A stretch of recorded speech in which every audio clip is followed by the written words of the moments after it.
during my months at the wintergreen practice that teeth aren't pulled out as such.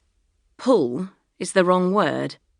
There is no need for leverage or brute force like in the old cartoons, no boot on the wall. Teeth are removed in the same way a gardener might take a radish from the ground, that is, with a push, a rock and a twist to break it free of its bindings. There's actually very little pulling involved, even with a turnip. Our code for a very large or difficult multi-rooted tooth. Numb now, J.P. tapped again and exhaled in short puffs. He started with the upper left, a very compromised tooth with many restorations including an ancient buccal inlay and a mesial silicate filling. In other words, the crown was weak, there wasn't much actual tooth left, and he'd need to be careful. Imagine using a rusty, overcut Yale key in a stiff lock. "All righty." He curled his lip up and, breathing noisily through his nostrils, began a gentle but brisk revving. Then he stopped, leaned over, and flobbed the inlay into the basin, where it would be caught in the amalgam trap. I stood quickly and turned on the spittoon. More twisting, a loud groan, and the rest of the tooth, minus its root, was there in the forceps, having snapped off at the gum line. Ugh! How had he let that happen? I glanced at the clock. I had less than 20 minutes now to get up to Curious Minds. J.P. abandoned the upper left and switched to the upper right. This time, he jammed the beaks up hard between the periodontal membrane and the alveolar bone, and with two jolting twists brought the tooth out cleanly, root and all, clanging it into the dish with great drama.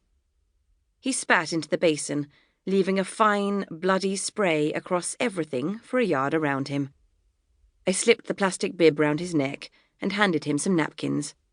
When he spat into the sink again, a bloody string looped down from the rim to the skirt of his brand-new Latimer tunic. He was no better than a patient now, anxious, dribbly, high maintenance. Biting on a gauze wad, he looked up at the clock, mumbling, flexing and unflexing his fingers. Then, back at the mirror, he began digging around the ragged gum line, and before you could say spoon excavator, the instrument fell from his hand and bounced off his plastic clog. "Damn it!" He spat, coughed, and then turned to me. "Telephone Bill Turner, nurse. Tell him I need him to pop down and get this root out for me." I looked at the clock. I hadn't got time to wait for Bill. "Sit down," I said, pulling the Medilight across. Part 1. Chapter 1. Dentally Particular. I'd been happy in my previous job as an auxiliary nurse at Paradise Lodge Old People's Home, but after my mother reported the owner for tax evasion, I felt it best to move on and took a position at the largest garden centre in the Midlands, which had just opened on the outskirts of our village. I was put in charge of the newly planted display rockery, also the largest in the Midlands, and I'd have settled there and become a horticulturalist. But it was a temporary post, and I was needed only until an expert arrived, who'd studied at Kew and would put their alpines on the map. I spent dinner breaks drinking soup from my flask and scouring the classified advertisements in the Leicester Mercury, looking for permanent work.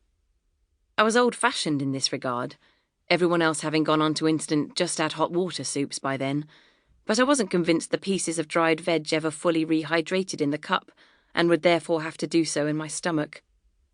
Getting a good job was a challenge unless you had O-levels or a friend in charge somewhere, which I didn't.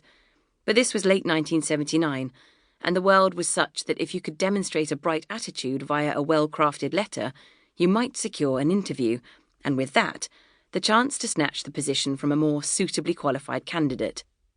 As with so many things back then, it was all about your choice of words, and luckily for me, words had been abundant throughout my childhood, and the imaginative use of them highly praised, written, sung, dramatised, televised, read, and spoken.